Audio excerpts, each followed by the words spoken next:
नमस्कार प्यारे बच्चों, कैसे हैं आप सब। आशा करता हूँ कि सब अच्छे होंगे। तो चलिए शुरू करते हैं। आज हम करेंगे वर्कशीट नंबर 67। अगर आप यही वर्कशीट इंग्लिश में देखना चाह रहे हैं तो वीडियो के डिस्क्रिप्शन में दिए गए लिंक पर जाकर उसे देख सकते हैं। यह वर्कशीट 21 सितंबर 2020 की है। यहाँ पर बच्चे अपना नाम लिखेंगे, यहाँ पर अपने अध्यापक का नाम लिखेंगे। चलिए शुरू करते हैं। हर रोज की तरह मैं पौधों में पानी दे रही थी। अचानक बहुत सारी मधुमक्खियाँ उड़ने लगी। ध्यान से देखने पर बड़े पौधे के बीच एक मधुमक्खी का छत्ता दिखाई दिया। उसे देखकर मैं बहुत खुश हुई, क्योंकि अभी तक सिर्फ किताबों में ही देखा व पढ़ा था, और अब समझी कि किताबें पढ़ना कितना जरूरी है। अगर मैंने मधुमक्खी के छत्ते से दूर रहने के बारे में ना पढ़ा होता तो जिज्ञासावश उसे छू लिया होता और मधुमक्खी मुझे काट लेती। यहाँ पर वो एक छोटा सा एग्जाम्पल दे रहे हैं कि एक पेड़ पर मधुमक्खी का छत्ता बना हुआ है और हमें उसे छूना नहीं चाहिए, क्योंकि मधुमक्खियाँ काट लेती हैं। चलिए इससे आगे बढ़ते हैं। आओ हम और रुचिकर जानकारी प्राप्त करें। अब यहाँ पे कुछ फोटोज दे रखी है मधुमक्खी के छत्ते की। ठीक है, इसको आप देख सकते हैं। आइए प्रश्न करते हैं नीचे के। प्रश्न 1, मधुमक्खी के छत्ते के प्रकोष्ठों का आकार कैसा होता है। यानी मधुमक्खी के छत्ते के जो देखिए जो छोटे छोटे सेल्स इनको बोलते हैं, प्रकोष्ठ इनको बोलते हैं, छोटे छोटे छेद होते हैं। वो पूछ रहा है कि इनका आकार कैसा होता है। अब देखो इसमें कितनी साइड है, 1 2 3 4 5 6। तो ये 6 साइड वाला है, इसको हम क्या बोलते हैं, इसको हम बोलते हैं षष्ठकोणीय। तो इसमें आप लिख सकते हैं कि मधुमक्खी के छत्तों के प्रकोष्ठों का आकार षष्ठकोणीय होता है। चलिए आगे बढ़ते हैं। नंबर 2, मधुमक्खी के छत्ते में कौन सा पदार्थ होता है और वह हमारे लिए किस प्रकार लाभदायक है। अब हमें पता है कि मधुमक्खी के छत्ते में शहद होता है, तो यहाँ पर हम शहद लिख देंगे। ठीक है, फिर आगे उसके लाभ फायदे देखते हैं। आज के समय में मुख्य रूप से लोग त्वचा में निखार लाने, पाचक ठीक करने, ठीक है, इम्यूनिटी पावर बढ़ाने, वज़न कम करने आदि के लिए शहद का उपयोग करते हैं। इसके अलावा शहद में एंटीबैक्टीरियल और एंटीसेप्टिक गुण होते हैं, जिसकी वजह से घाव को भरने में या चोट से जल्दी आराम दिलाने में भी यह बहुत कारगर है। तो इसका फ़ायदा आप यहाँ पर लिख सकते हैं। चलिए आगे बढ़ते हैं। प्रश्न 3, क्या आपको ज्ञात है कि मधुमक्खियाँ पर्यावरण की रक्षा में क्या महत्वपूर्ण भूमिका निभाती हैं। जानकारी इकट्ठा कीजिए। इससे पहले कि हम ये आंसर लिखें, पहले हम एक बार समझ लेते हैं। अब जब भी वातावरण की बात आती है तो हम ये मानते हैं कि वातावरण के लिए सबसे महत्वपूर्ण पेड़ पौधे होते हैं, क्योंकि वो हमें अलग अलग फल देते हैं, अलग अलग सब्जियां देते हैं और साफ़ हवा भी देते हैं। इसके अलावा दवाइयाँ बनाने में भी उनका बहुत उपयोग किया जाता है। तो इसके बहुत सारे फ़ायदे हैं। लेकिन एक पेड़ को उगाया कैसे जाता है। अब आप बोलेंगे कि सर एक बीज होता है, उसको हम मिट्टी में डालते हैं, उसमें पानी देते हैं और जो भी उसको ज़रूरी चीज़ चाहिए, खाद वगैरह, वो हम उसमें डाल देते हैं और उससे एक पेड़ बन जाता है या पौधा बन जाता है। वो बात भी ठीक है। लेकिन एक बीज जो सबसे महत्वपूर्ण अंग है एक पेड़ उगाने के लिए, वो कैसे बनता है वो अभी हम देखेंगे। अब इधर देखिए, इधर 2 चित्र हैं। ये दोनों चित्र सेम है, एक हिंदी में है और एक इंग्लिश में है। ये दोनों चित्र मैं साथ साथ समझाऊंगा।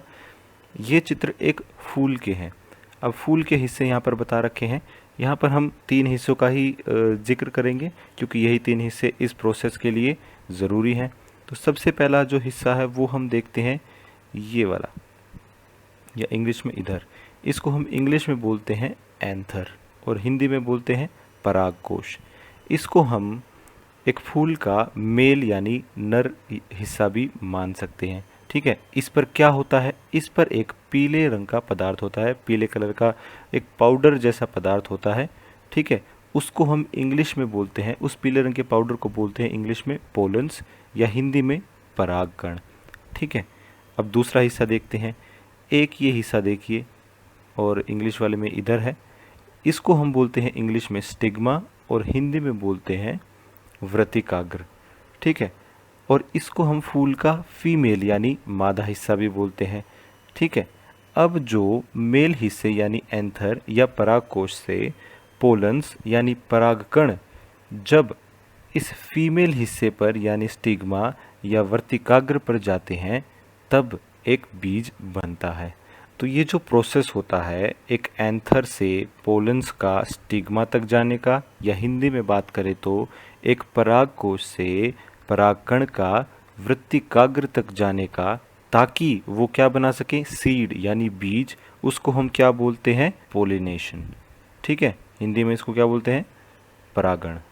तो जब एक ही फूल के अपने ही परागकोश से अपने ही वृत्तिकाग्र पर जाता है तो उसको हम क्या बोल देंगे, स्वपरागण, और एक फूल से दूसरे फूल पर उसके परागकण जाते हैं तो उसको हम क्या बोलेंगे, परपरागण।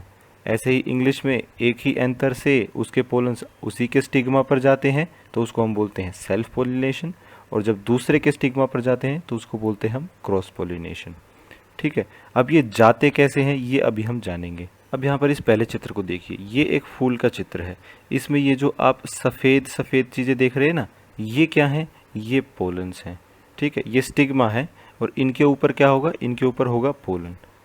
अगले चित्र में देखते हैं, इसमें देखिए ये मधुमक्खी इस पर बैठी है, तो क्या होता है कि मधुमक्खी के शरीर पर ये सारे पोलन्स यानी परागकण चिपक जाते हैं, और जब यही मधुमक्खी दूसरे पौधे पर बैठती है तो ये सारे परागकण कहाँ चले जाते हैं, इस स्टिग्मा पर या इस वृत्तिकाग्र पर। यानी जो मधुमक्खियाँ हैं इनको हम क्या बोलते हैं, इनको हम बोलते हैं पोलिनेटर्स, जो क्या करते हैं, जो पोलिनेशन का काम करते हैं। तो इसीलिए ये मधुमक्खियाँ बहुत ही ज़्यादा ज़रूरी हैं, क्योंकि ये पोलिनेशन का काम करवाती हैं, जिसी की वजह से नए बीज बनते हैं। ठीक है, और जब बीज बनेंगे तभी आप पेड़ पौधे उगा सकते हैं, वरना आपका एनवायरनमेंट सरवाइव नहीं कर पाएगा। ठीक है, आपका वातावरण जिंदा नहीं रह पाएगा, क्योंकि नए पेड़ पौधे ही नहीं बनेंगे। तो अब इसके आंसर में आप लिख सकते हैं कि मधुमक्खियाँ परागण के लिए पूरी तरह से अनुकूलित होती हैं। वे पौधों को बढ़ने, प्रजनन और भोजन का उत्पादन करने में मदद करती हैं। वे फूलों के पौधों के बीच पराग स्थानांतरित करके ऐसा करते हैं और इसलिए जीवन के चक्र को मोड़ते रहते हैं। ठीक है, या घुमाते रहते हैं। भोजन के लिए जिन पौधों की आवश्यकता है उनमें से अधिक परागण पर निर्भर करते हैं, विशेष रूप से मधुमक्खियों द्वारा, जैसे कि बादाम हो गया, वेनिला हो गया या सेब हो गया। तो ये आप अपने आंसर में लिख सकते हैं। चलिए आगे बढ़ते हैं। प्रश्न 4, मधुमक्खी के अलावा अन्य कौन से प्राणी पर्यावरण की रक्षा करते हैं, सूची बनाइए। अब ऐसे तो हर प्राणी का अपना अपना कर्तव्य होता है, मैं ये मान के चल रहा हूँ कि यहाँ पर ये मधुमक्खी की तरह ही यहाँ पर इसका आंसर मांग रहा है, तो मधुमक्खी की तरह ये परागण में मदद करने वाले कुछ और यहाँ पर हम प्राणी का नाम लिखेंगे, जैसे कि कुछ छोटे पक्षी होते हैं। ठीक है, चमगादड़ होते हैं, तितलियाँ होती हैं, पतंगे होती हैं, और मक्खियाँ होती हैं, भृंग होते हैं, ततैया होते हैं। तो ये सारे नाम आप लिख सकते हैं। इसके अलावा और भी होते हैं, अगर आपको कोई नाम पता है तो आप वो भी यहाँ पर लिख सकते हैं। आज की क्लास यहीं ख़त्म होती है। अगर आपकी कोई डाउट्स हैं तो आप नीचे कमेंट सेक्शन में पूछ सकते हैं। कल फिर मिलेंगे, कुछ नया सीखेंगे। तब तक के लिए थैंक यू एंड जय हिंद।